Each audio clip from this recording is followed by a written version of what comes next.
What's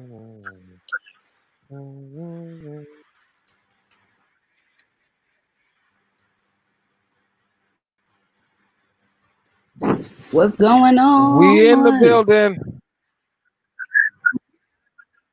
All right. What is Oh, we going got on? colors today. You got the colors. I'm matching the colors.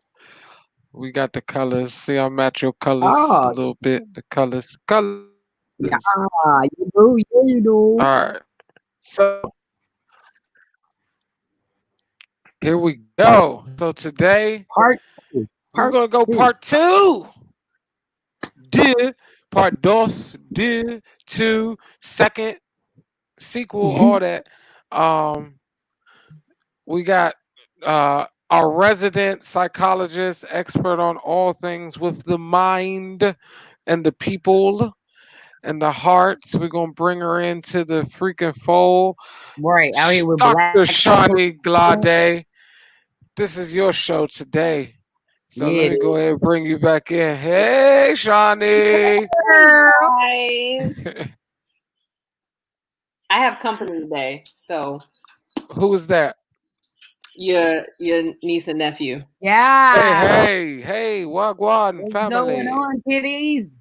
And they are playing the quiet game. So That is not going to Tick happen. I will tock. mute myself when they are done playing the quiet game.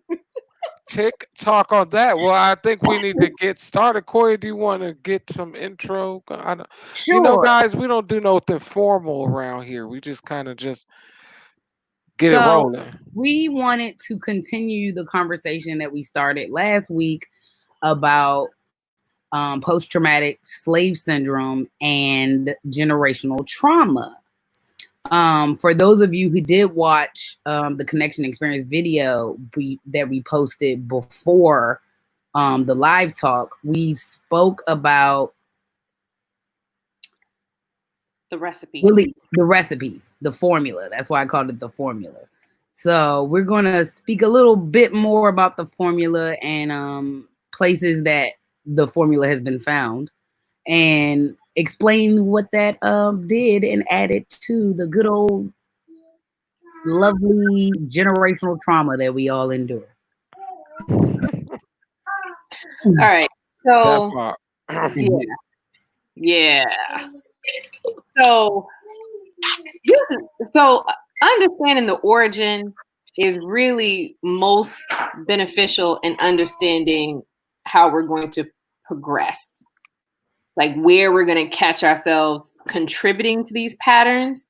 Because like I said, the last time we did this is bigger than going to therapy, although therapy is a great place to start.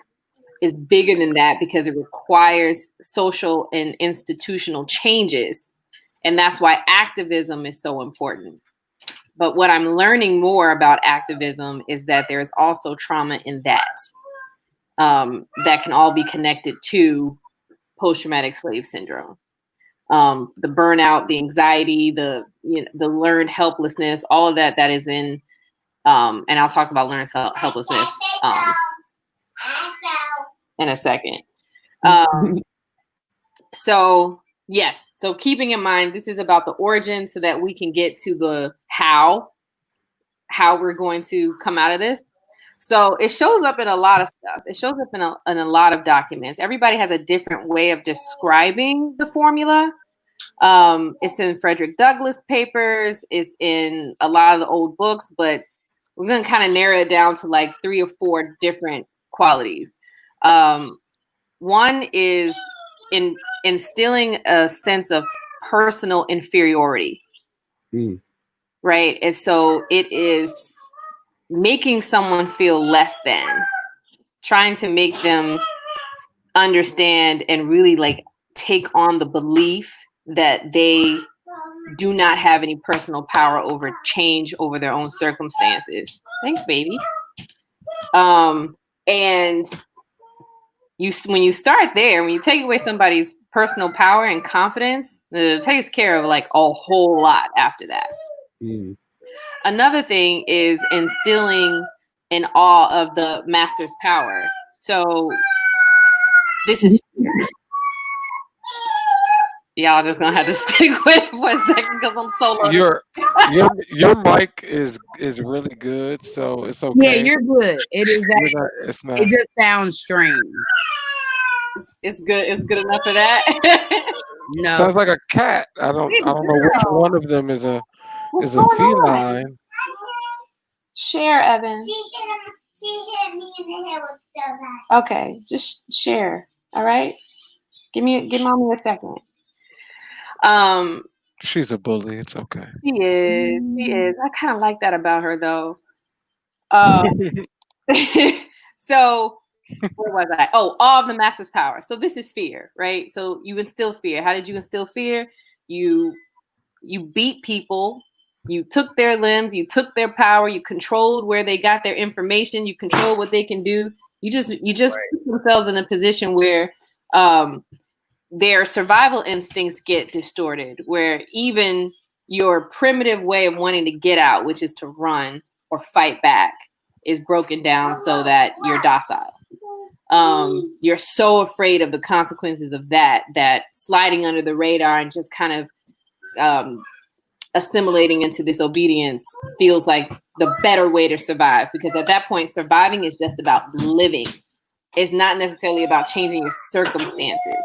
But that is psychological manipulation too, because we are wired for safety and survival. We're wired to, break through circumstances so that we can live a healthy life, not necessarily just survive. So is that Joelle? Huh? Is that Joelle? That's Joelle. All this is Joelle. Evan is being like amazing today. This is all Joelle. Oh, she's got my glasses. Come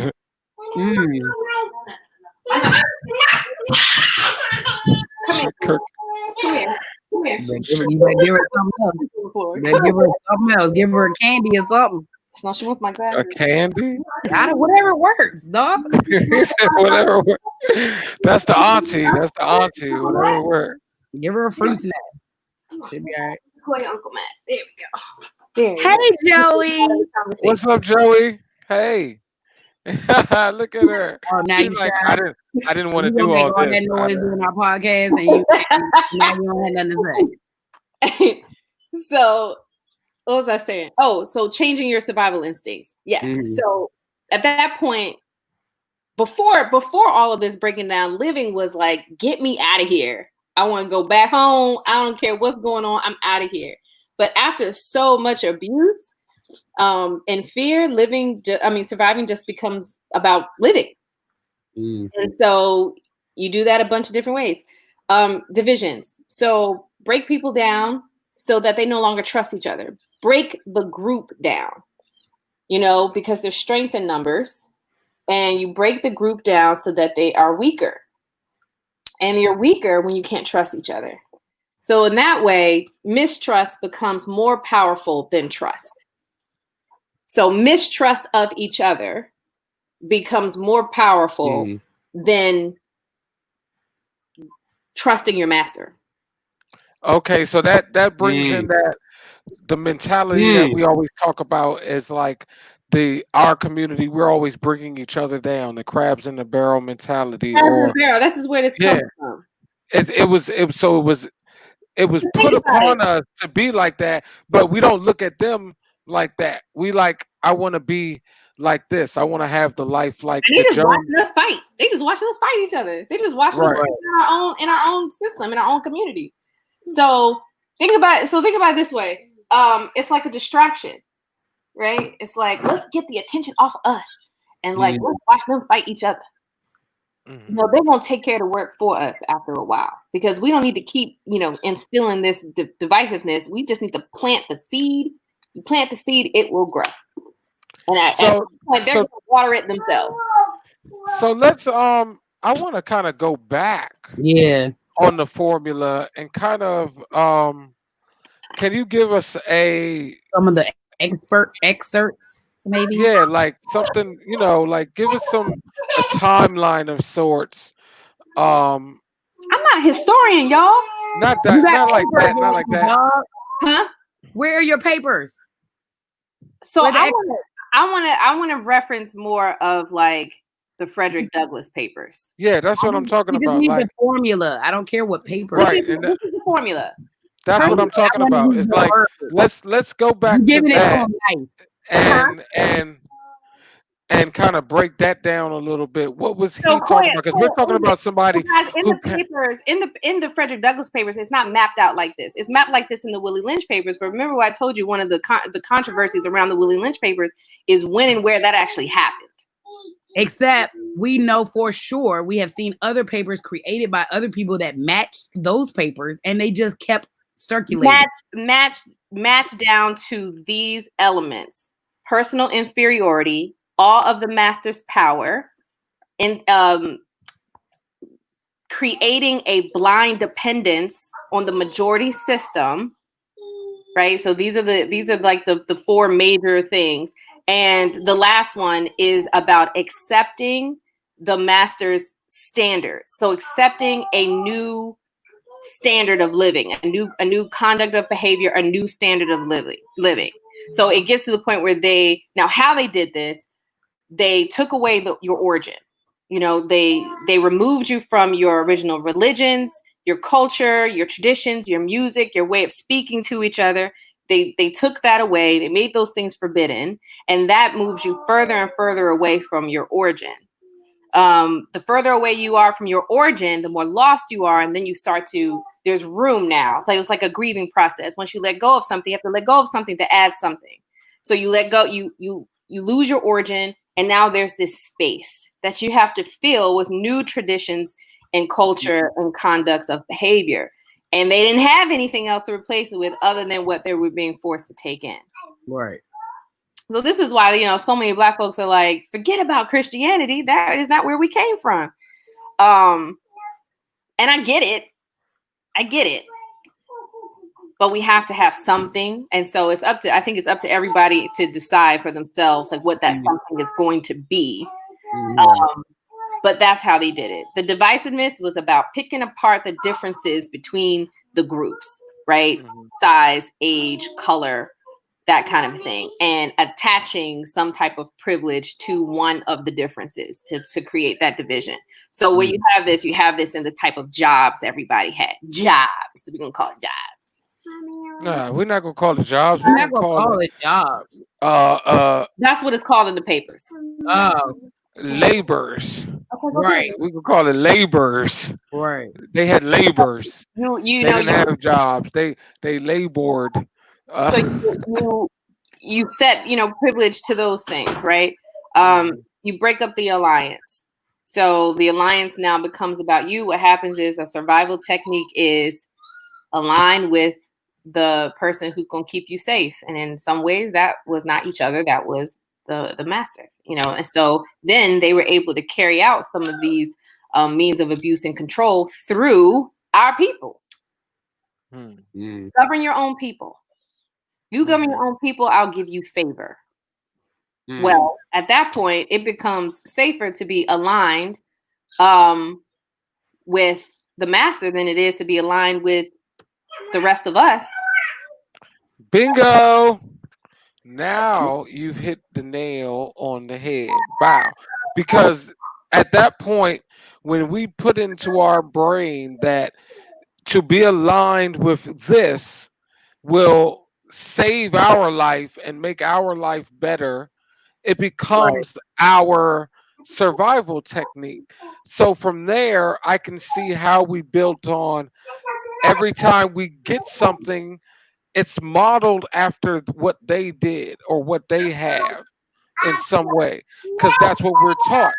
And we just kind of adapt it because we're still, and then as you said, we were broken of our origin. So we have to build a new foundation. So we take all that, trying to put it together. And part of what we built in our foundation was you hear this all the time. Oh, I got to do how the white people do. I got to do like this and get my money like this. We got to stack it. We got to have generational wealth like the white people do. We say that not realizing that that's an assimilation that we took upon ourselves to be able to live in a society that we had to live in, with that being the power culture. My issue is the fact that a whole race of humans came up with a whole way to suppress an entire race of humans. Well, that wasn't new in humanity. Right. That's something that has been going on in humanity, Right. down to our people on the continent. Everybody had some way of creating a hierarchy, or it wasn't always A as hierarchy is different than it creating wasn't always as negative, but specifically break somebody down was, a whole people. yeah. That's my issue. Yeah, like the way that this was done, and I only said that because I don't want people to think that like it was it's a solitary thing, like only Caucasians and such do this, or can come up with these things. No, all humans can come up with these things, but Came from somewhere. the the main antagonist in our world for about, I don't know, so Yeah, hundreds of years has exactly. been a certain group of people, by using these techniques to start um to make people subservient in different ways, and to keep a subservient class. The fact that they approached it from breaking down our actual family units All to right. break down So let's talk about the family. we felt about our own selves, how we treated each other, like that was all in the blueprint. That was really all a part of the blueprint. So my issue is, and then that blueprint was used to suppress other people. People use these plans to suppress other people who Who you had talking not. about when you say people? Hmm? Who you talking about when you say people? What People, humans, like the No, you Nazis, talking about The somebody Hitler, specific. The used the Nazis same applied plans, the slavery blueprint to the Holocaust. the psychological Right. warfare and Right. physical warfare blueprint to the So Holocaust then of the Jews. they took the slavery blueprint, then the added on the Nazi blueprint, and now they're doing that to the Muslims.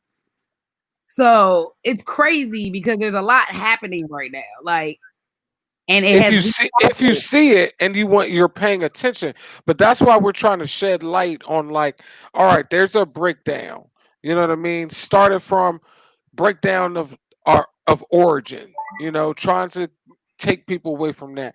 Every time we see it, it's a different level. Like right now it's different, and so when we go back, we have to go back and understand this so that we can see it now and say, where is that breakdown? Okay, breakdown of origin. So we were talking about family, and family has a strong influence on our people, period. And that's kind of where our traditions and culture are learned and practiced and spread. So to break down our families was very key into making sure that there were no ways for us to understand each other like we were supposed to in mm, family groups. They're like, I don't know how men act because I'm not around men, or I don't know how they act because I'm not around them. mm, You know, So one of the ways I see this show up now in the family system is like that breakdown of the hierarchies and the structure. And it looks a bunch of different ways, right? Like tons of single parent homes. Um, the hierarchy has changed. You have families where the children become more the top of that hierarchy because they're either raising each other or themselves, right? Because the burden is on one of the parents, so that changes things a bit. When we aren't used to having mutual love and respect for each other. mhm. When I use the word submissive, I'm not talking about being meek and mild and obedient. I'm talking about mutual love and respect. And Right, there's no gender attached to that.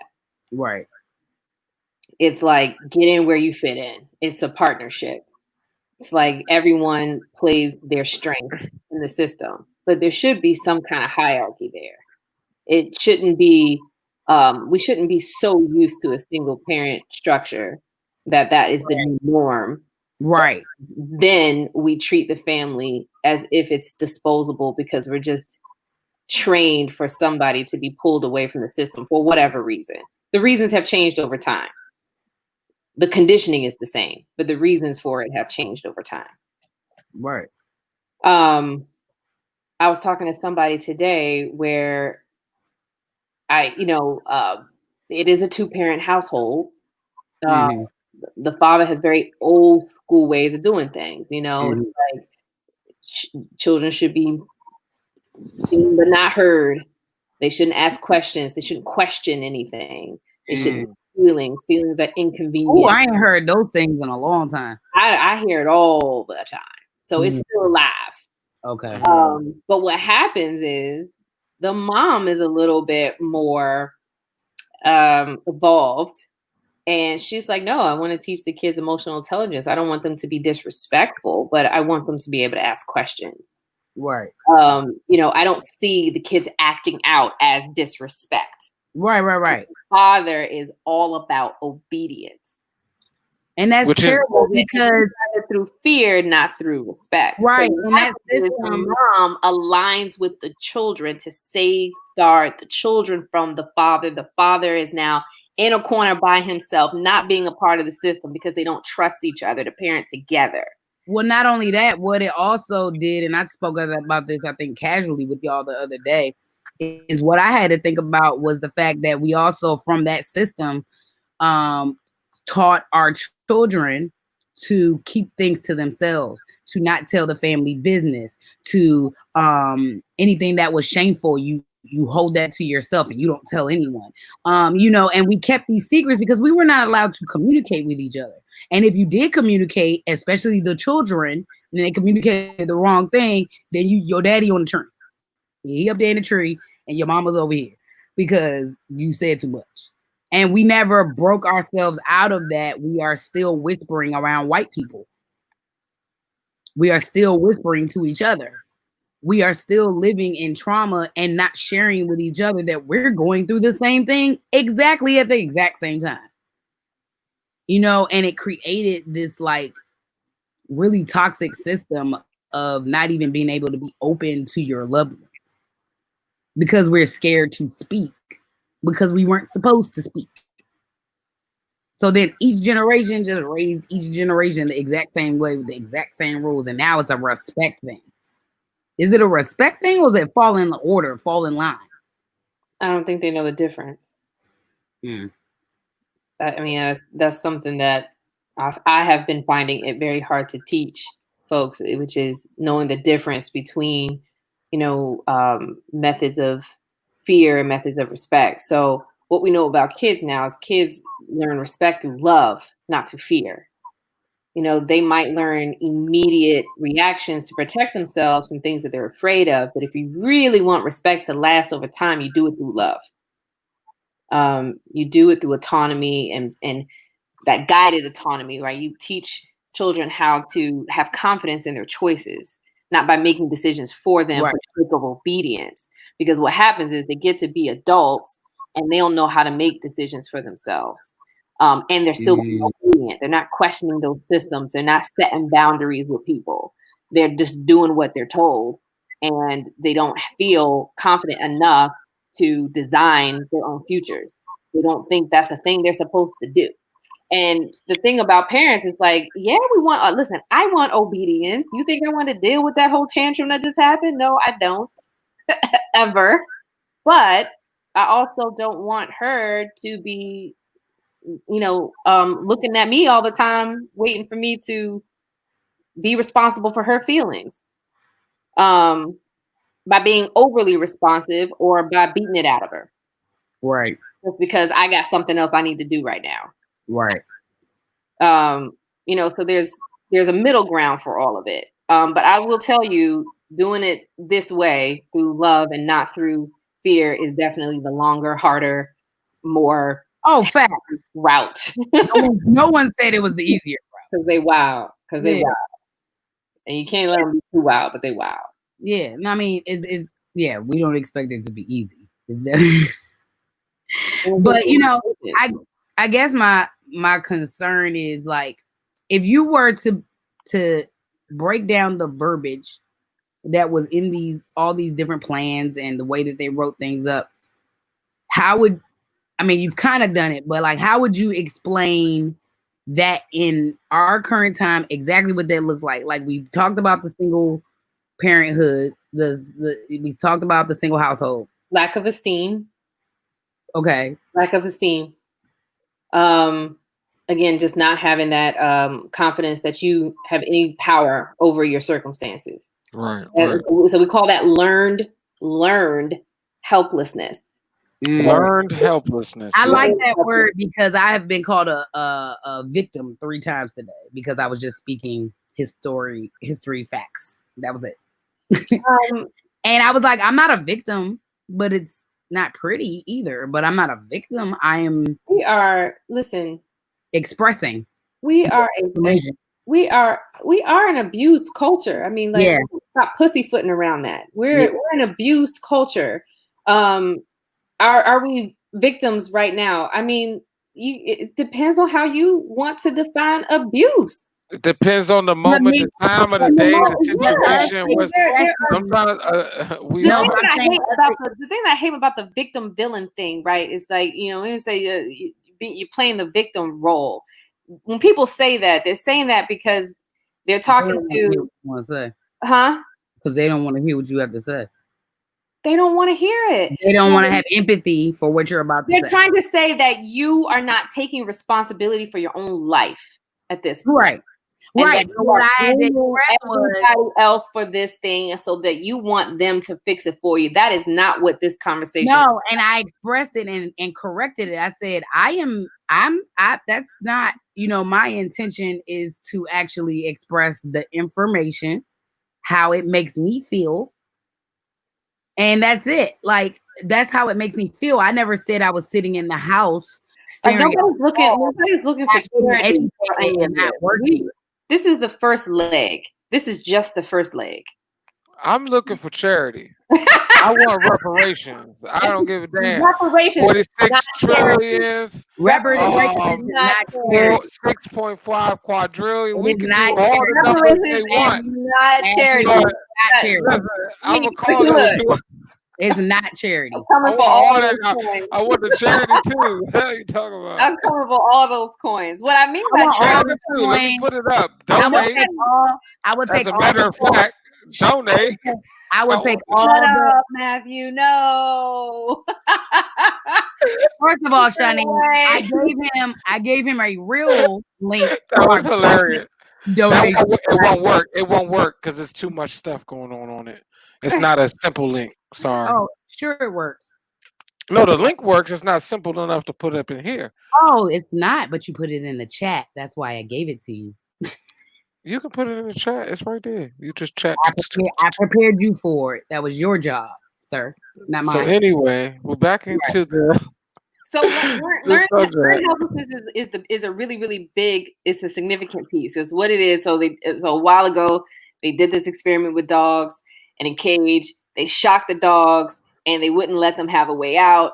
And then they did it so many times that the dogs just started to get used to the shocks. And then they open up the cage door. They go in to shock the dog. Dog's so used to being shot, it doesn't leave the cage, even though there's a way out now.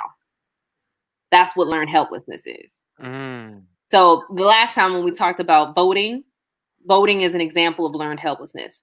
For those of us who don't vote because we feel like our vote doesn't matter, that's an example of that, where we have seen this work against us or not in our favor so many times that we're so used to this that we just don't even access our personal power in it, which is to vote, because we think it isn't going to make a difference.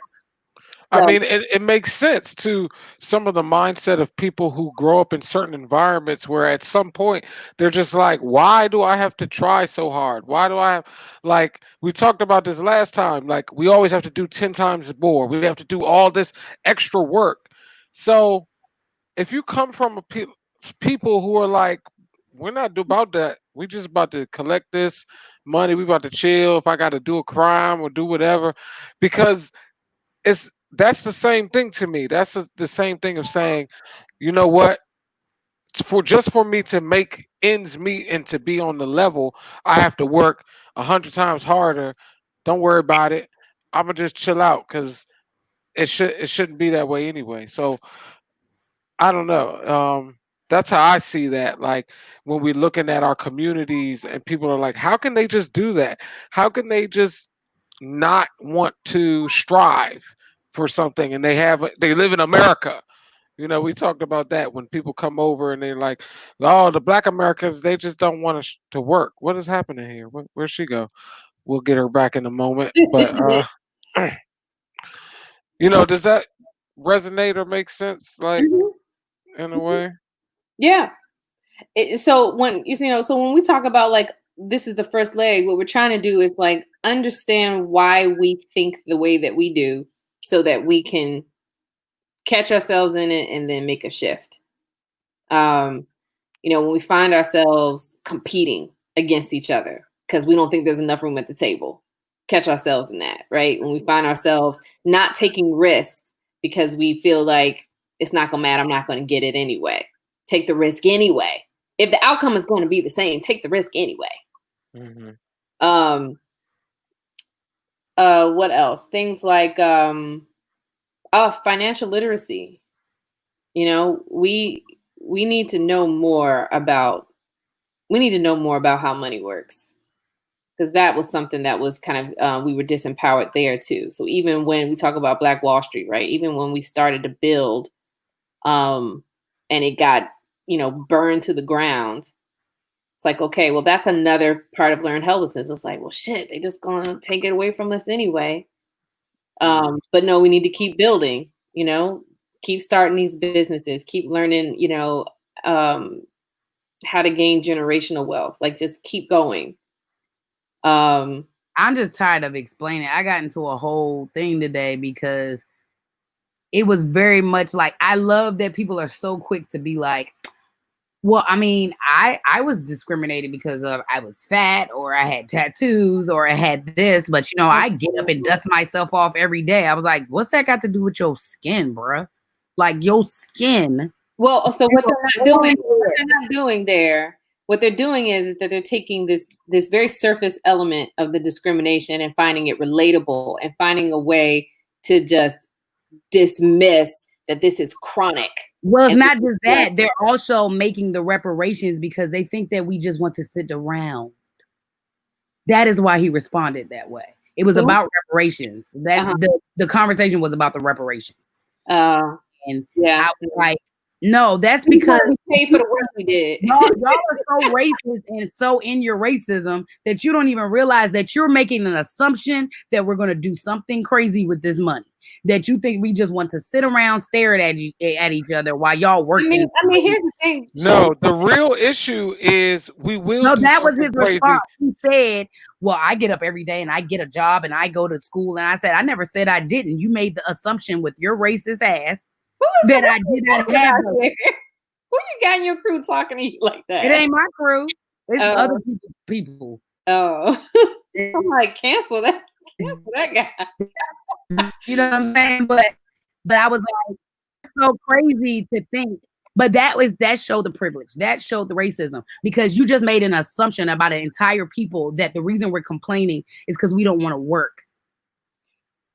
I mean, yeah, those assumptions are everywhere. They're everywhere. As long as it doesn't live in you. And here's the thing I feel about the reparations. My girlfriends actually helped me with this, because at first I was all for the affirmative action stuff. I was like, yes, put the money in our schools, put the money in homes, put the money in land, put the money in here, la la la la. And then my girlfriends were like, shouldn't nobody tell us what we get to do with our money? You hear me? And I was like, oh yeah, because that's still control. Don't tell me what to do because the fact of the fear is, if we get any amount of reparations that are due to us as we are supposed to, it causes a trickle down effect, because Black Americans not the only ones that deserve some reparations. See, and they talk about the American government being the government they got to pay off. No, it's not just them. UK, you got to pay some money. You was involved.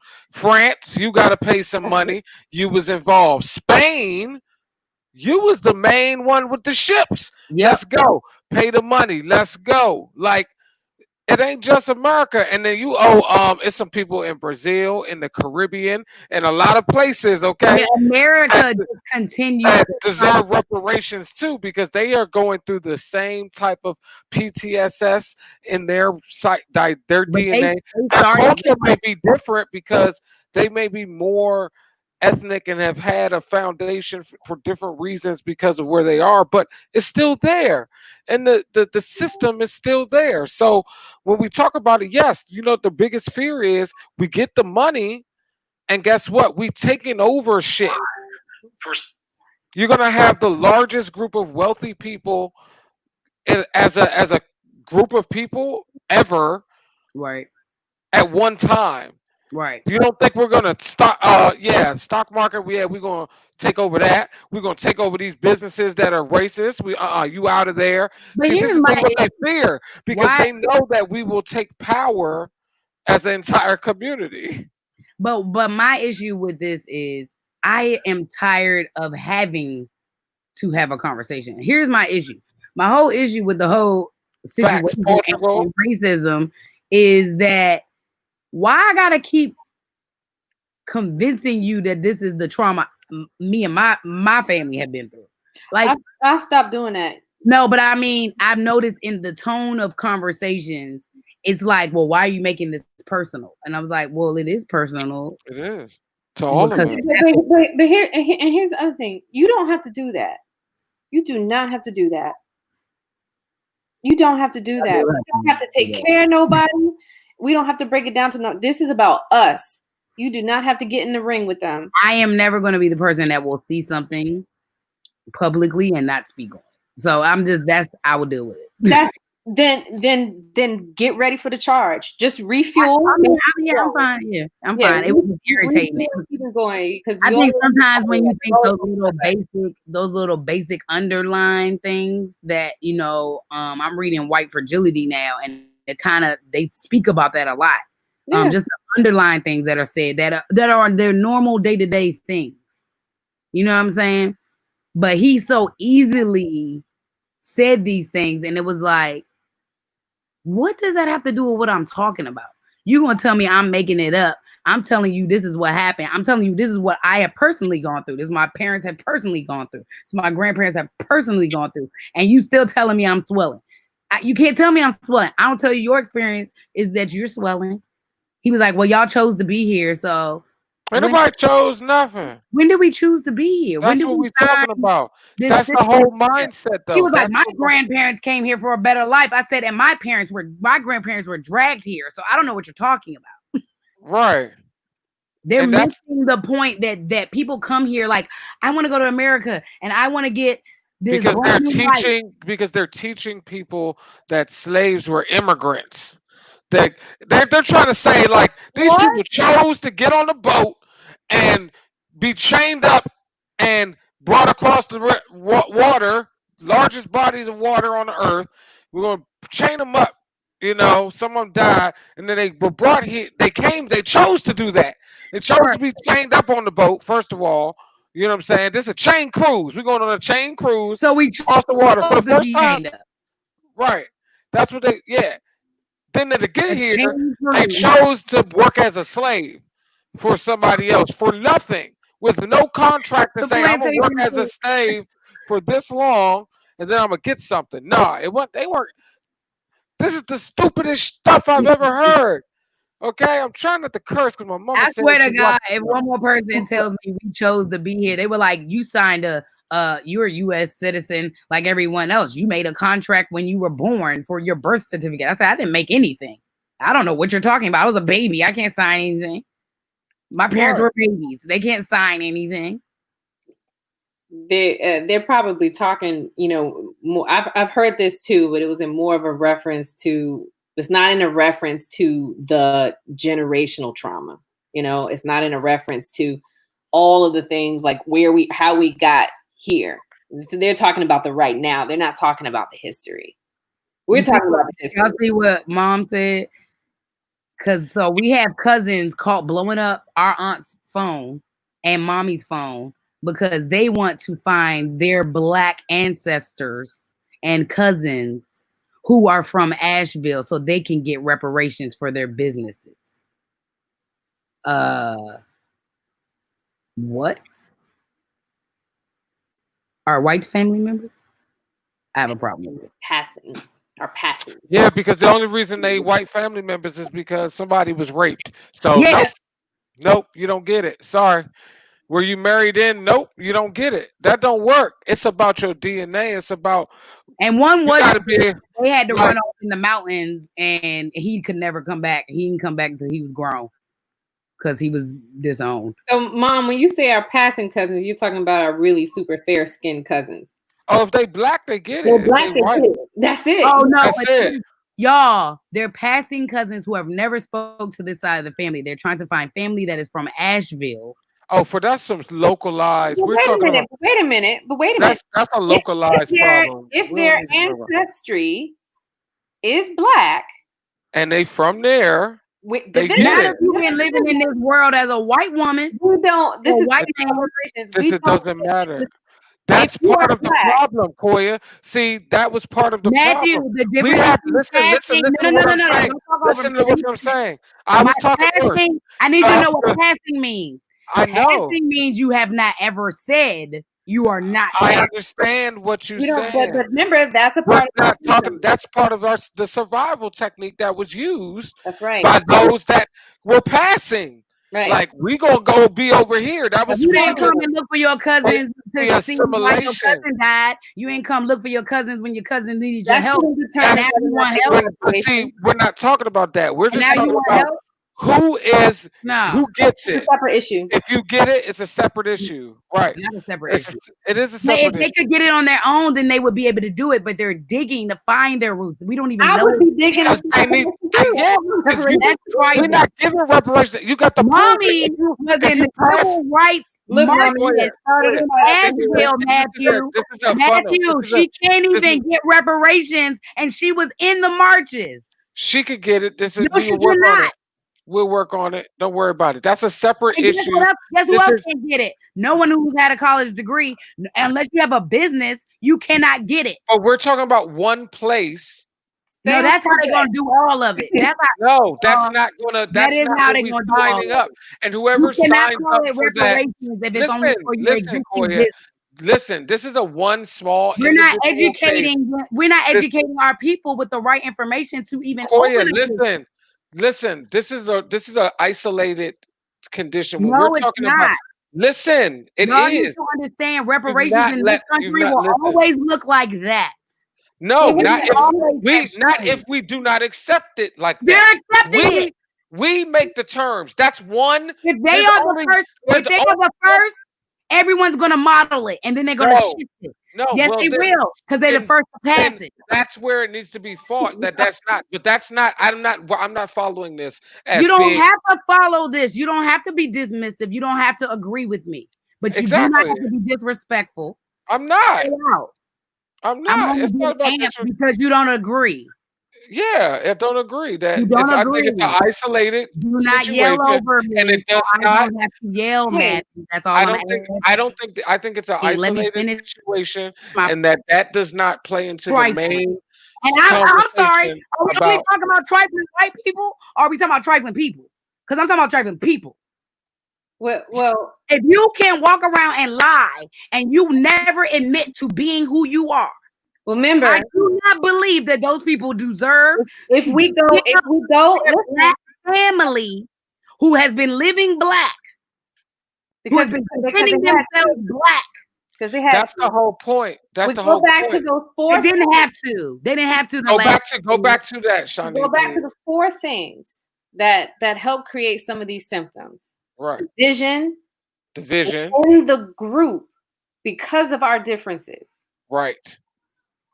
And we're talking about different ways. Am I this color or am I this color? Different ways of survival, right? Some people survive by blending because they could.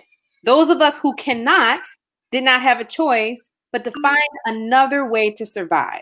So Correct. even those who disconnected from their families and passed and lived a life that was safer, they still are part of the psychological trauma just Mhm. because they even had to consider blending to survive.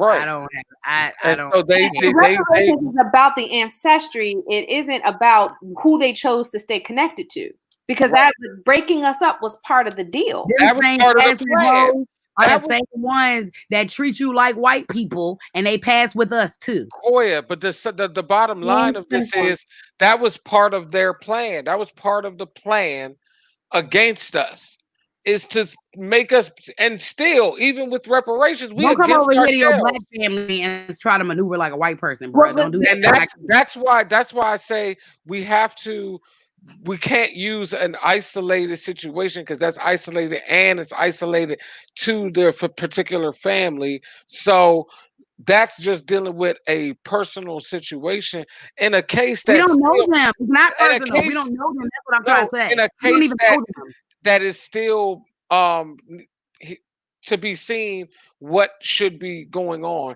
But in the overall scheme, we're talking about the big picture here.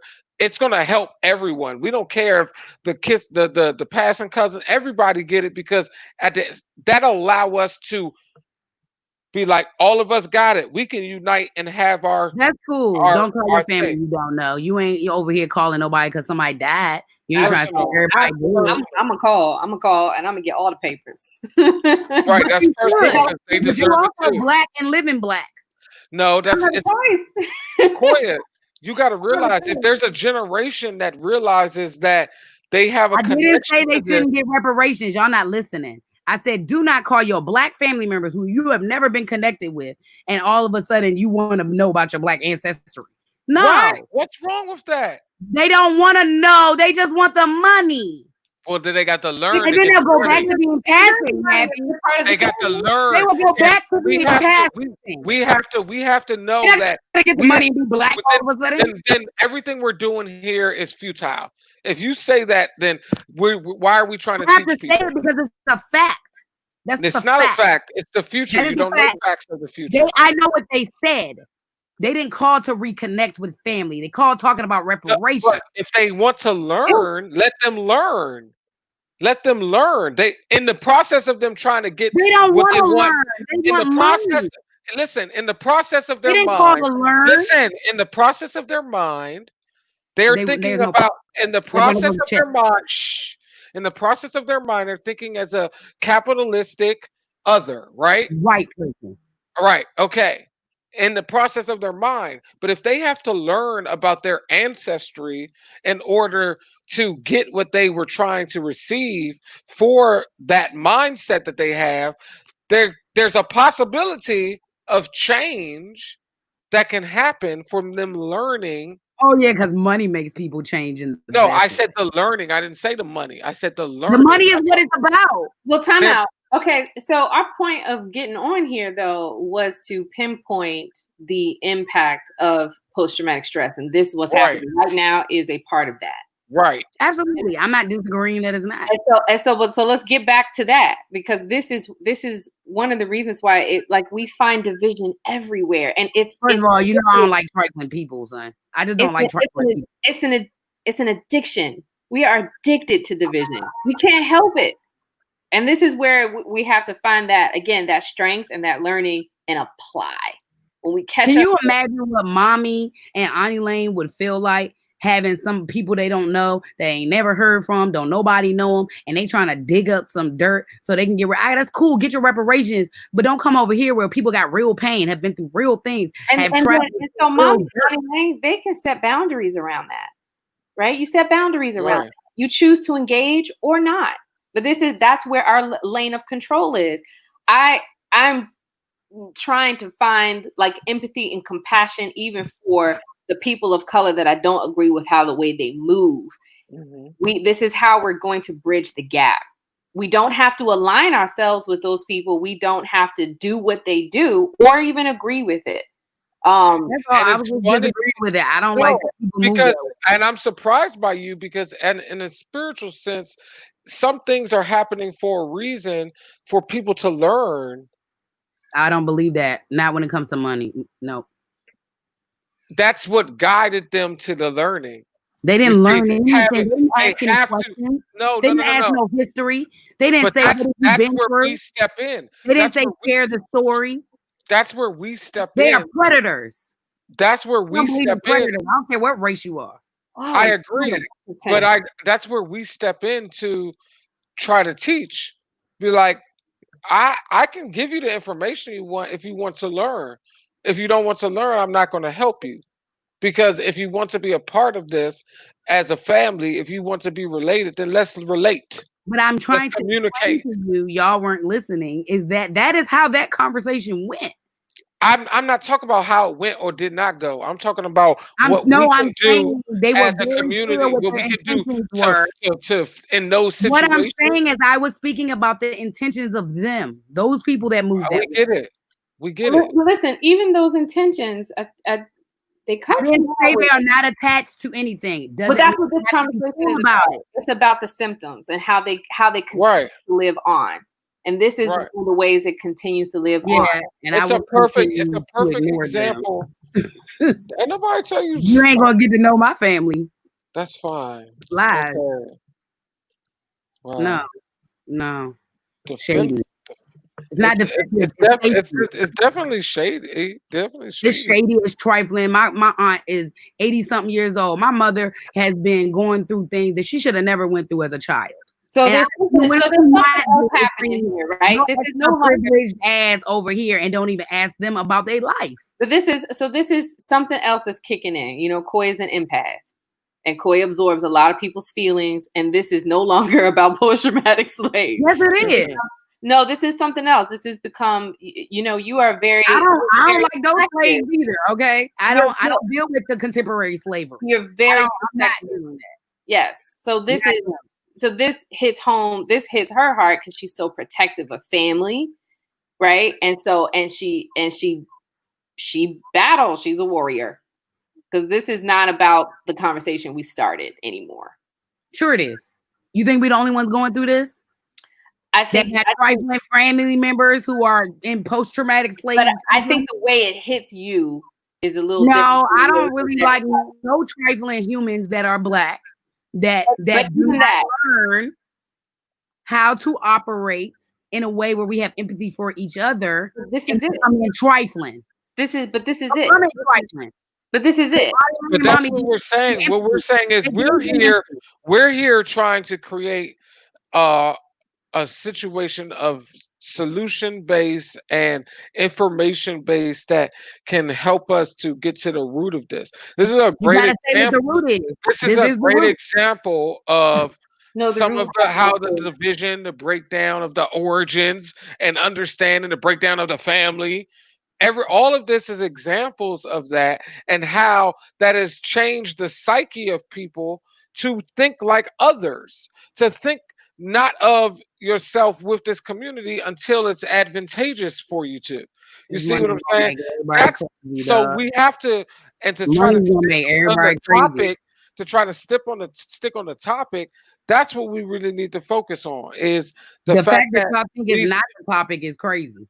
We didn't say it's not the topic. We're saying that you're concentrating, you're funneling it about this. I was giving an example. Right. And I'm outlining how the example falls into everything perfectly.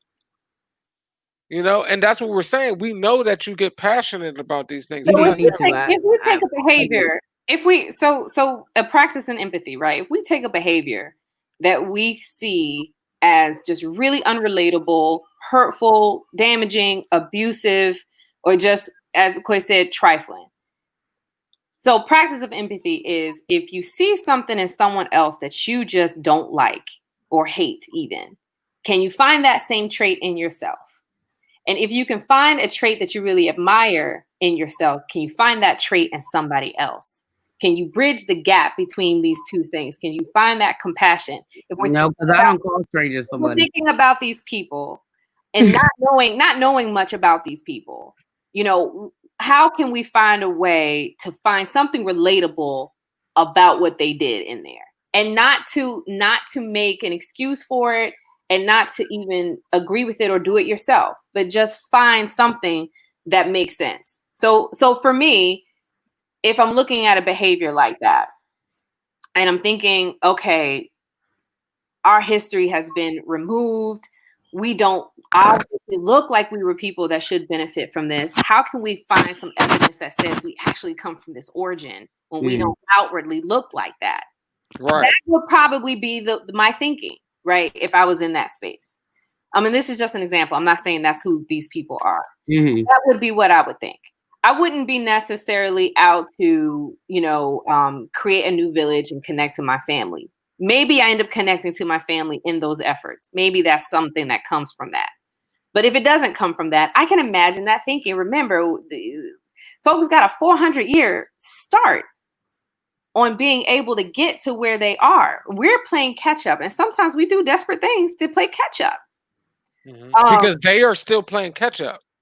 Because they still don't have the same things, and they may have built it. We don't know the lineage of that side, so we don't know. What it may have been a whole time of trying to pass, and only this generation pass. Like, we don't know. So I agree. Like, everybody does crazy stuff to survive, and I think that when we think about the reparations, that's one of the main arguments and one of the main things that we have to look at is that there are a lot of people that we have to consider in that equation for a lot of reasons, no matter how they've been carrying themselves. Right, because you got mixed people, you got right, a lot going on, for sure. Right. I don't know, I don't think they're gonna ever be able to handle that one, but it's gonna also make people trifling because people get trifling with money. So I'm not looking forward to that. Yeah, I mean, again, survival strategies, skills. We do all kinds of stuff to get what we want. And I don't want us to write off that idea. Like, I really do believe that when one place starts it, because we watched it with the COVID, like certain places start following each other and they follow each other's systems and they follow each other's decisions. And something that in one really small place, reparations for one small place, if they take that formula and apply it to communities where they haven't had the opportunity to put themselves in a position to even have a business for you to give them reparations for it, it's just not, it's so backwards.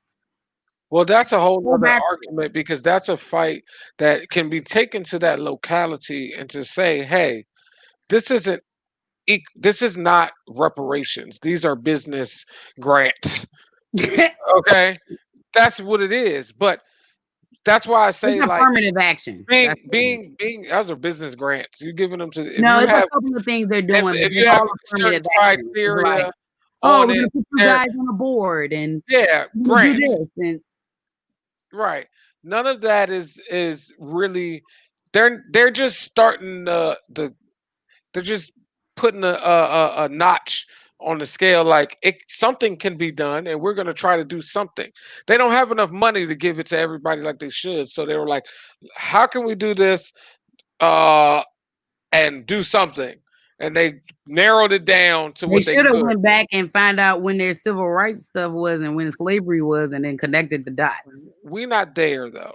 And if you want to help them, then you got to go there and help them, or contact them and help them to revamp that. Because I think on a worldwide, a national, and worldwide scale, they're helping residents, but the people who are born there that dealt with crap there, they ain't even living there no more. That's the crazy part. You know who lives in Asheville now?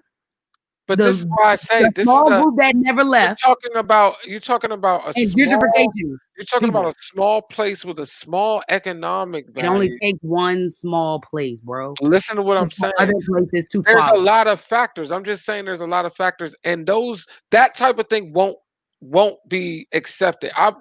It won't be accepted as it spreads out as a way to give reparations. That's not going to be accepted as reparations, because it's not reparations. So we're not even going to talk about that as reparations anymore. there because that's not what it is. If it's not being done, that everyone with the ancestry and the DNA that can prove Then that that's not are reparations. getting it, then it's not reparations. So Right. let's just say that they're giving out some type of black people loans or grants out there. They're giving black business grants, and that's great. They're giving business grants in Nashville. Okay, It's a loan, all right, because the rest of the stuff that's gonna come with you running your business in a white world with as a black person is gonna be a right, whole nother fee. right. You probably gonna pay half the money for your fees and shit Right, every right, year. right. No profits. So Tracy said, I think there's going to have to be some type of criteria. Not sure how, but I don't think that just saying everyone gets it is going to work. Now, that's for sure. Right. Because I don't know what the criteria will be. I don't know. I have no idea. I mean I don't think that there's it's going to be hard this day and age to put that criteria together. It's got to be broader than we think because we have the like somebody like me, right? Yeah, Watch this. Watch this. I know. I'm half Haitian. My father family side they all from Haiti, right? Mm-hmm. But my mother family side they from here. Yeah, So yes, I get it, right? yeah. But this is why I talk about it's international because France owe Haiti some money too. You hear me? So maybe my percentage in America is only 50% of the total because of something, but Yeah, you but know, you also got but that hate. that has to only be because there's an agreement that France is paying back the other debt. See, that's one way to think about it. Or it's like if you are part of the diaspora in any way, if you are part of the freaking slave trade in Right. any way, then everybody gets the same thing, and we just call it that. And we just Tracy do said you get a half. DNA test. Tracy said you get half. That's it. And then you get half from France. But do Okay. I get half and then From the other France. half from France, right? France Yeah, owe the other exactly. half. And Exactly. they owe all the money they made Haiti pay back to them for getting their independence. They need to pay that back too.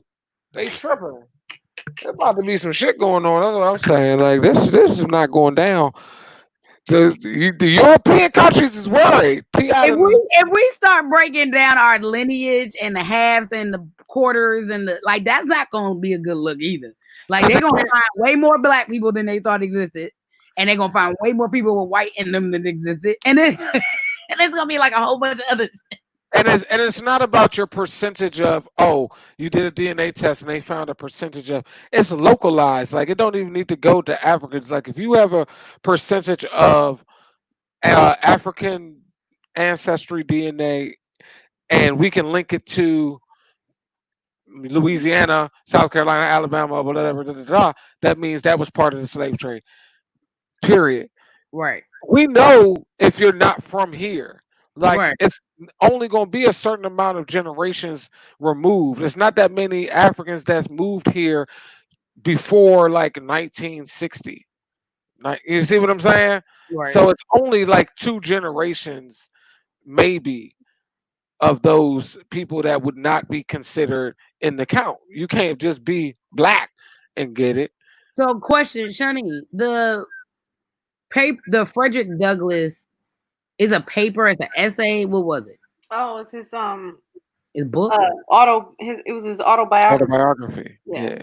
So my question is this: whoever, so they train the other masters to do the same thing. Did they all go meet up with each other I don't know. and have a conversation like this is how? Yo, they had standard operating procedures. You got to keep in mind, to them, this was a business. This was a business. They had paperwork and standard That's why I operating asked. procedures. Did they have whole meetings where they were training? So Absolutely, they had trained them- unions and shit. They trained them as if they were training, Did they have training their horses. They used the same kind of philosophies as they would to train like their animals. Like this was a business to them. Like everything. Right. That's why I say that everything goes back to the companies and the people that benefited in other countries as well, because it was a whole business. People were paid money. If a slave died on the ride from the continent over to the western side, Uh-huh. it was companies like Lloyd's of London and other insurance places in Europe and Spain and UK and Spain and everything that paid insurance payments on On the that dead body. slave? Yeah, they paid. If they jumped overboard, Oh my God. I was just talking with someone I today never about thought about her that. I never thought lineage. about She said the insurance on the body. Cameroonians said they was jumping, they was going overboard, right? But they got paid for those people jumping overboard still. Just like losing a box on a Yeah, UPS truck. there were mortgage papers, insurance claims, like It's like major. losing a box in Yeah. Amazon.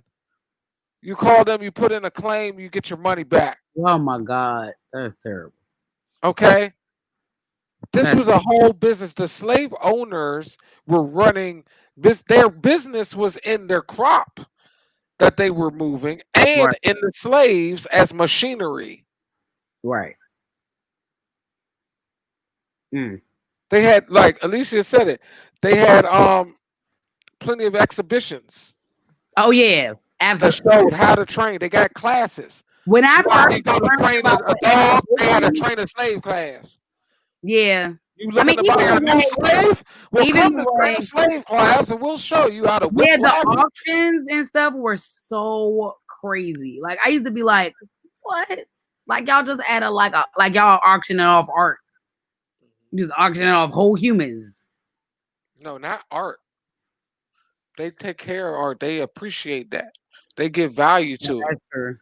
Okay. No, I meant There the wasn't no auctions. value to this. I meant the auction, the Uh, physical auction, how they were really doing the auction.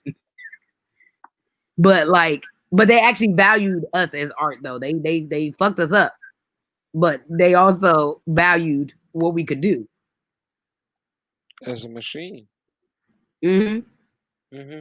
They valued us, but it used to confuse me that they would do stuff like cut your limbs off because how are we supposed to do the work? That it wasn't for you. It was for the others. The others there to see like this can happen to you. That's the fear that Shani talked about in the But beginning. you're The fear. also messing up your workforce, dummies. It's the fear. Like what just happened with between us here was part of the post-traumatic slave syndrome. So much so that it was so heated. It was so heated.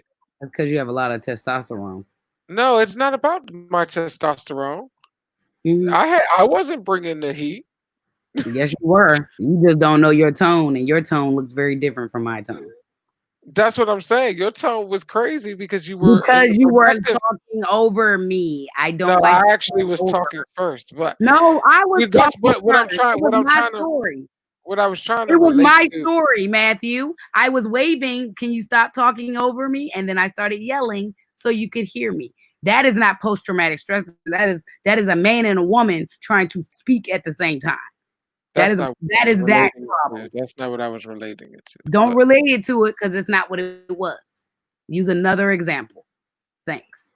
Now, if you want to say that we were both amped up because of post-traumatic slave syndrome, that's not why you were interrupting me, but that's why you were hyped. That's different. That was two things in one. Regular Matthew talk and regular Koya talk and post-traumatic slave syndrome. That's what I am saying. I was waving at you so you wouldn't talk over me. That's why I started screaming. That's it. And to be slaves. It's just masculine and feminine. That was also part of it. Because remember, they used all of our differences. Mm-hmm. But he tried to say it wasn't, but I'm trying to say it was. But Male against female. yeah. Big versus little, light versus dark, tall versus short. Right. Yep. Absolutely. Absolutely. But that is normally what it looks like when people get into those type of arguments and those things come up, like those energies come up, those disagreements come up, like it happens. Because we're piecing together our history at this point. Like we just take the history we know and we're piecing it all together, trying to be whole out here. Yeah, so what does better look like? What does better look like? This is what I mean by catching and Right. change. So we know the patterns. What does better look like? Like just not that even being a thing. I always want to get up in the morning and go do what I do, We and can't I start have to there. plan to be black on top of it. We gotta. Well, we can't start there because it's already in motion, right? Like, I want to plan to get up, go do what I need to do, and not have to strategize around my race. Well, we're there. So, but we have to start between us. It's going to be real hard to have the world take us seriously when we can't get through a conversation together. We got to do that. I ain't go nowhere. I'm still here. We got to learn how to do that. We got to learn how to catch ourselves in a trigger and come out of it.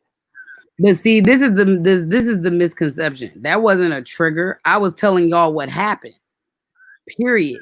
And y'all were telling me that's not what happened. I'm telling y'all the actual story. Y'all made it personal, thought I was putting my personal experiences in it. And I was trying to explain y'all, this is what happened. This is how they felt. This is what they expressed to me today. Yeah, I mean that's probably all true. I'm talking about the way we handle it amongst ourselves, not the situation, not the details. The way we reel it in. Let one person talk, get it out, and then say your opinion after the fact. Instead of trying to correct each other's opinions, because it's an opinion. Right. This is all opinion. Right. So we have to stop correcting each other's opinions, but give them another perspective. That's it. You can only give another perspective. Right. So aside from that story, that example, right? We're bringing it back into the topic we're here to talk about, which is those symptoms. Mm-hmm. That divisiveness, how that shows up in our normal conversation. So that, I think that's what we were trying to bring it back to. It's like, this is an example of what our topic is for tonight. Not about the people, because I don't even know. You're talking about our cousins. I don't even know that story yet. No one's told me that story yet. So I'm not talking about them specifically. I'm talking about us, what we're talking about right now, and how that relates to the topic of catching ourselves perpetuating the same symptoms that we're trying to get through. We're trying to work through. It is hard to develop that kind of awareness, because this is what I'm saying. Like, we're in it. Our brain is trying to self-correct all the time. Mm-hmm. But we're so deep in it that we don't recognize it when it's showing up for ourselves. We can easily recognize it in other people, but it's harder for us to recognize it in ourselves. But this is where we start pointing those fingers, right? Pointing the fingers is part of the symptoms, by the way. So put y'all's fingers down. No fingers. No fingers. I just try to use my hand to wave. I'll be like, hello, hi, I'm here. Yeah. So, we got to catch ourselves. And also, like, if that's a part of the post-traumatic slave syndrome, then the man-woman thing is an issue too. Because I always feel like I have to assert myself more when talking to a very masculine man. Matthew's masculine. An alpha man. He's just a pussy. I ain't scared of you. He's an alpha man, but he's a vagina. I'm scared of you, Matthew. Wow. I'm a vagina, and I'm playing. And I'm mad. I don't know. Whatever. I didn't say you were misogynistic. I just said I take all of that. You were an alpha man. I'll accept it. Thank you. Alpha man doesn't mean misogyny. Yeah. Oh, I say I accept it. You're alpha man, absolutely. You just a sensitive alpha man. Sensitive. But that is a trigger for me. So feel like I'm not seen and heard. But I feel that from men and white people. But mostly. This is what I'm saying. So that is a trigger. That is a trigger. That is no longer about the agendas. Like, when we're triggered, we postpone the agenda, right? No, I was talking about the agenda. No, you were feeling threatened. You were feeling dismissed, threatened, and unheard. That was your trigger. It was no longer about our cousins. It was no longer about post-traumatic. It was none of that. So part of post-traumatic slave syndrome is just the basic element of PTSD. Mm-hmm. So anytime you get triggered by a familiar feeling, whether that's being unheard, and maybe Right. from the past, maybe it's from a collection of experiences, but it shows up in the present as is happening right now. And it might not even been Matthew's intention. He might have missed it. It might have been very innocent, but it's going to be treated as if it is a threat. And that is also symptomatic of post-traumatic stress for anybody, not just for, African Americans. Mm-hmm. So that's what I mean by catching ourselves in a trigger. Anytime, and this is for anybody listening right now, anytime they think of two thermometers, you think of a significance meter and you think about your reaction meter. If you're a significance meter, and this is how you're rating the situation, the current situation, if you rate it from your least significant thing to the most significant thing that you can imagine happening, and you rate it on that scale, and it shows up at like a 2, but your reaction is like at an 8, there's something going on in that space that's causing the reaction to be contaminated. Right. Something and usually, well, I said it today. I said what the trigger was before I continued talking. I was like, Matthew, can you pipe down, stop talking over me, and let me just get my thought out. So I knew that was the trigger, and I knew I was going to get amped up from it, which is why I stated my boundary and asked if I could finish my statement. So for folks listening who may experience some of this too, what happens with those types of triggers is we try to control our external in that point. We try to stop the threat. That's our fight. Our flight would be retreating. Some people get really small. Some people get really quiet. Some people withdraw. Some people exit, right? Sure. That's your flee. And then you have your freeze, where you just stuck deer in the headlights. You don't know what to do. You're confused. Your nervous system is overwhelmed. You have no idea what's going on. And therefore, you have no idea how to respond. Right. Koya, I call that possum. Koya I call that possum. Koya is a verbal fighter. Koya is not a physical fighter. Koya is a verbal fighter. No, I turn possum into physical fighter. You might freeze, but your freeze is more like you're stuck in fight mode and you can't get out of it. My mouth is in fight mode. So really what happens is your nervous system is taking over completely at that point. And Right. It's like, I feel threatened and I'm not going to back down. Matthew has no idea this is going on. Matthew is sitting over here like, wait, I thought we were talking. He has no idea that Matthew knows. Do not Matthew dismiss him. Matthew knows through y'all's relationship and experience. He knows. He knew exactly to stop when he needed to stop, exactly at the moment. Matthew, did you know that? He's lying. He's not going to tell you the truth. Matthew, That's his Matthew, ego. are you lying, Matthew? No. I think Matthew knows your temperament, and so he knows when you're going off the rails, but I don't think he understands that you're in panic. You're in your panic system. And Yes, he does. He is very aware. So We talk every day. All day. This is happening. So this happens to people all the time. They don't know what's happening. And then, we're in survival mode. We're in survival mode. Absolutely. So, but we try to, deal with our external world, and that usually isn't the way. It's about quieting the storm inside. Mm-hmm. Your external world will calm down if we can quiet the storm inside. Just take a breath. Sometimes it means that even if he's talking over you, you just sit back and say, hey, I want you to know, when that happens, I feel like ... Mm-hmm. And then you finish your story. Okay, so when the egregious happens again, it's going to happen again. It happens again. I'm going to probably act that way. It happens again everywhere. It's like instead of seeking external control, seek the internal control. So the only reason I react that way with him in particular is because I have expressed those things. Everything you're saying has been a conversation. I mean, you and I have had these conversations, and there are times where I'm just not on point. There are times where I am just not on point. I am not trying to purposely step over those triggers every time. There are just times that I'm just in that mode of being aware. And being intentional. There's sometimes where I'm just and I'm not being intentional. It doesn't mean I want to hurt you in that way. It just means that in the moment I'm not being intentional about what I have learned about your triggers. Right. And this is where the empathy comes in and that compassion for each other, right? It's like we love each other. We are all part of the same team. And just know that benefit of the doubt. It's like, I know this person loves me and wouldn't want to hurt me. So let me assume positive intent and just correct the behavior and set the boundary. Because that is a high standard to put on people to be ready to be intentional about these triggers every step of the way. It's a lot to put on people. But this is what PTSD looks like. Mm-hmm. And so we're used to talking about PTSD in the form of like, our veterans and people who have really, really major tragedies. They can be relational traumas, just relationship traumas that can do this. So, if we're bringing it back to the whole community, where would that of relational trauma and abuse and psychological manipulation? So this is a small window into like what that feels like for us all the time. Well,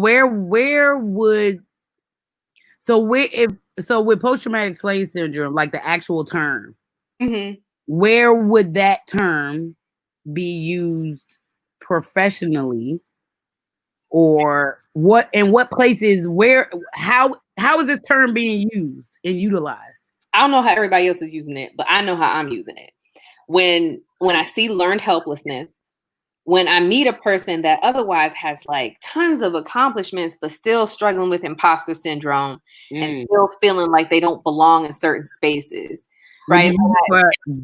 Job cases, jobs, HR, things like that. When I see that someone just has just a lack of esteem and they really can't pinpoint why. They can't pinpoint to anything. That stuckness, that's just a feeling of not having the ability to access. Sometimes we just relate it back to their nuclear family system. But when it becomes bigger than that, then, so it's like, hey, this isn't just about your family. This is about all your family before your family. Right. And it's just about information. It's just about teaching the information. That is just the first leg. The rest of it is about reprogramming. The rest of treatment is about reprogramming, helping people rewire all of that so that they can thrive. And is currently being used? I think those of us who understand it and are aware of it are using it. Okay. I will say that. But it's not in our DSM. No, it's not in our diagnostic manual. No, I don't think it's a widely used practice, but I think we are, doing more with it. At least the professionals of color are. You think it will end up in there? They're trying. This is what. Dr.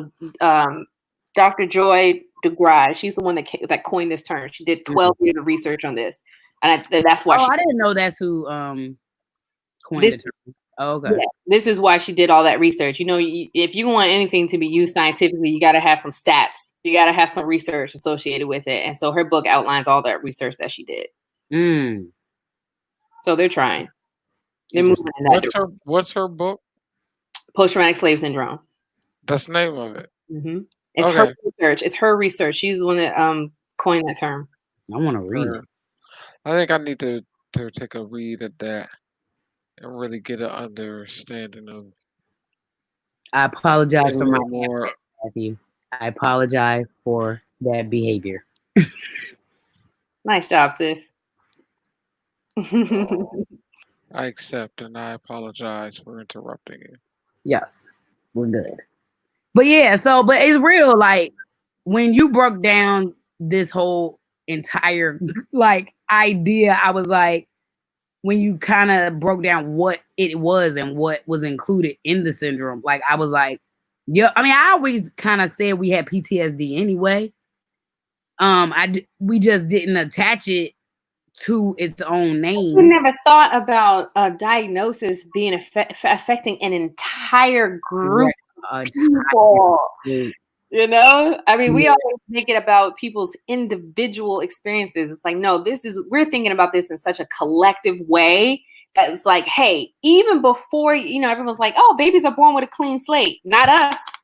And so even when we step in to not us individual experiences, right? So we do have individual traumas on top of that. But you just start to wonder, like, why is this whole group of wonderful, talented, smart, beautiful people struggling to catch up? Why is the whole group struggling to catch up? So even if we're not catching up in one way, let's say career-wise, we're doing good. We're doing great. We're stable, financially stable. We're smart. We're learning. relationships suffer. Ugh. Let's say we're doing really good relationships, but we just can't quite like make it, financially. So there's always like just something that Yeah, that's true. we can't just conquer. And even when we get there, you're just like wondering why does this person with this, beautiful house and beautiful family, why are they still unhappy? Like, what's the treatment? We don't have a treatment. So this is what I'm saying. Like, I think that so therapists, it has to be social change, institutionalized change, and then we got to do our personal individual work. right. The treatment is generational. It's nothing It's like like we're still, it's almost like it has to be bred out of us and out of our systems. out of the systems. Out of the Because systems. Because even as if long I as the keep- systems exist, they will always Exactly. add to the stress This for is like others. asking somebody with a broken leg to run a race, not only win, but then be okay afterwards. It's like Right. so even if I And be taught my grateful kids- for what you won. Right. yeah, even if I taught my kids how to be, taken care of, smart, emotionally intelligent, compassionate, financially literate, even if I taught them all of that, if the world treats them like they're disposable, they're still going to develop these symptoms of imposter syndrome and learn helplessness and all these other things. So that's why it has to be like, this is just about us doing our part. Right. And so it's like, we can do our part, then like, we just got to I think every generation is taking it a leg up, it's just like, we have to keep doing it. Absolutely. Like I agree with that. because I call it I say we're 3 generations away from like the first, like our generation, the 80s First free kids Black people. were like, our minds are probably the freest that they could have been up to that point. The system was different, things, but we were still on the edge right there because the systems were strongly against us. Then you got the 90s kids, you know what I mean? They are a little bit more free of some of the symptoms, but the system For sure. a little bit freer, but it's not still there. Then you got the 2000s kids. Those are the ones that are leading the protests and the things now. Those are the ones that are confused because right now. they- Like, what is happening? they are now 3 generations. They don't know. Like their parents are not, or some of them are us, are people who didn't really have to experience certain things. So now you're looking at the next generation being, all right, they're going to take it the next step. It's just going to take generations. And that's why this step with these generations, including us, is about the system. We have to take down the system now and start that process so that Joelle and Fox's kids Are not doing civil rights. are not living in the system, because it's too late. We didn't make it for them. The system is still here for them, and it's only being broken down little by little as they're growing.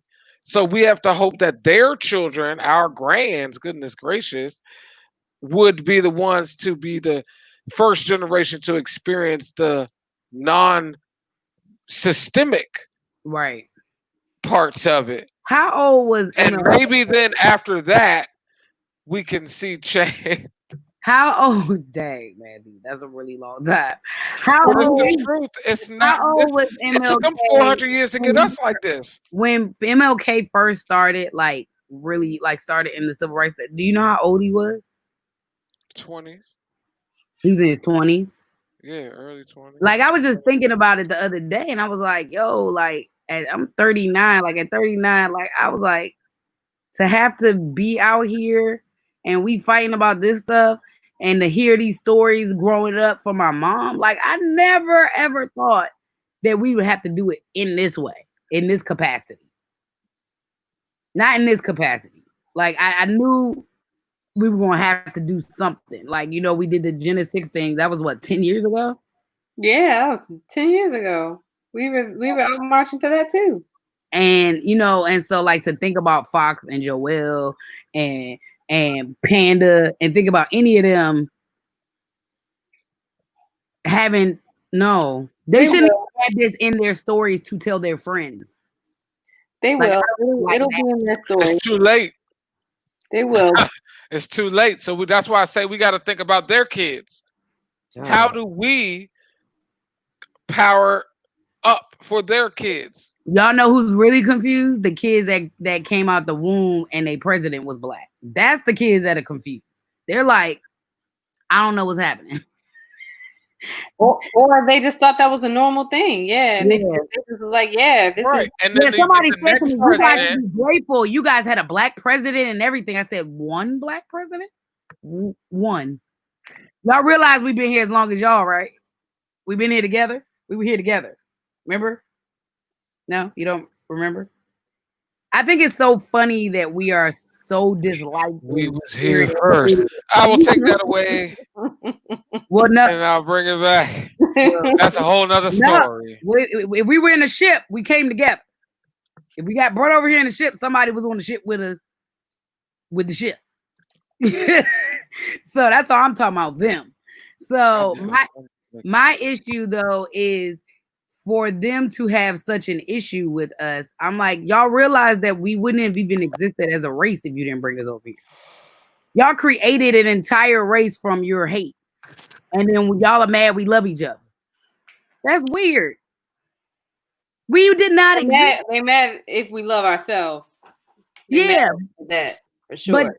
But they also are why we even created each other, how we created each other. Like that's how we developed families. That's how we created generations of people. We didn't exist before that in that way. There was no such thing as an African American. You know what I'm saying? Like it's so crazy that they behave that way. And that's why I was saying earlier, I was like, mostly I just feel like the court they just pissed that they can't call us the N-word and have slaves. They would feel much better if they could just have a slave. Just one. Like one slave that's theirs that they can have. And I feel like that's the reason that we are still in this cycle, because they don't want to admit that. They don't want to say that's what we mad about. Y'all took our slaves. Y'all went and got jobs and asserted yourselves. And so now we're going to piss on you every time you try to come in here and make it. And that's why I say that they don't want to give reparations because they know that it will change economic and strategic power in a major. Because guess what? What was the calculation? The rich ones get it too. The rich ones get it too. What was the calculations for that? Just mean they have more. They could donate theirs if they want to, but they get it too. Okay. They don't have to though. They don't have to. Huh? This is gonna be crazy. Yeah, that's why I say that's a whole nother talk. I think we got down to like some nitty gritty. We had like thank you for sharing that information. And if you guys didn't check out her video, or any of her videos, we'll put the link in the we'll put the link. We ain't that advanced yet. We'll put the link in the bio. Connection experience on IG. That's super easy to remember. Y'all know what our stuff is. So share, like, subscribe, all that good stuff. And but yeah, the formula, man, that we gotta burn that formula. That's what we gotta do. That's the first step. Yep, reprogram. Burn the formula. Right. Make a new blueprint. That's my commercial. Make America and if watch this for the first time. Watch this. I put a commercial up earlier for you. You did. I liked it. I was like, oops. It was an accident. Johnny, any tips or homework that maybe people can do to maybe debriefing, maybe a debriefing homework? You have a debriefing homework? You should have asked me these questions before now. I mean, you like to think on your toes sometimes.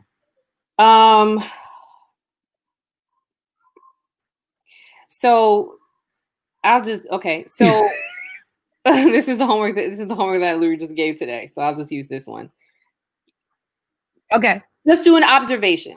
Just do an observation of where you might get in your own way.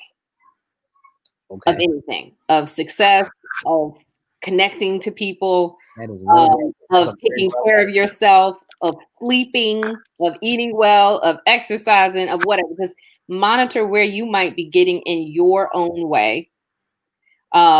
Because what we have to start with is accessing our personal power for anything. Yeah. And in order to do that, and it might just even be in your thoughts. It might not be in your behaviors. It might be in your thoughts. The way you talk to yourself. Are you compassionate to yourself? Are you kind to yourself? Do you tell yourself you can do it, or do you tell yourself you can't do it? Something like that. If you set a goal for yourself and you find that you are not in line with it through your behaviors, monitor that. If you say you have values about something, but you're not living that life, like, if you say you're a spontaneous person, but you ain't taking a risk a day in your life, that might not be a value that you honor, or that's a real. You're having a hard time honoring it for we whatever. do that all the time. So people have qualities they say about themselves all the time that I never really thought about it. Okay, like so if we're going back to those 3 questions that govern the principles of Kwanzaa: who am I? Am I who I say I am? And am I all I ought to be? So the who am I? These are your values and your virtues. Right. The am I who I say I am is, are you living in a way that honors those values and virtues? If you say you are a trustworthy person, but you're telling little white lies all the time, then something's going on there. If you say that you are a good friend, but you ain't called your friends in months, then there's something going on there. If you say you are a person that believes in physical health, but you eat bad and you ain't exercising, then there's something going on there. If they say you are a person that manages money well, but you spending thousands of dollars on Uber Eats, something's going on there. So it's observe yourself. Observe yourself. No, that's a good assignment. If they're not congruent, there's something going on there. This is how we reprogram ourselves. It's finding that personal power and aligning our behaviors with our virtues. I like that. Good luck, Matthew. That's it. Anything else? Okay. No, check out Koya Intuitions. I'm gonna put a little drop up at the end. Check her out if y'all need some spiritual advice on YouTube. I do private reading. Side note: if you need a private reading, you can message me. I just want to say thank you, Shani, and yes, thank you. I need to call you anyway because I was told to call you. Oh, yeah. Holla at me. Holla, look, this week has been rough for all of us. Holla at me. Yeah. I told our spiritual advisor I owed her a drink and a vacation. Yeah. We all need a powwow after this week. Yeah, I need to. I was told. So, well, with that, I want to say, because I need to work on some of my PTSS. Yeah. And PTSD and all the rest of the shit going on with me. All right. So, all right. I'm a poet, Check out Koya, and I appreciate you, Shani. Thank everybody for tuning in. See y'all next week, same time, same all that, same Matt channel, same Matt time. I'm not a bat, I'm a Matt. Let's get it right. This guy. Bye, y'all. All right.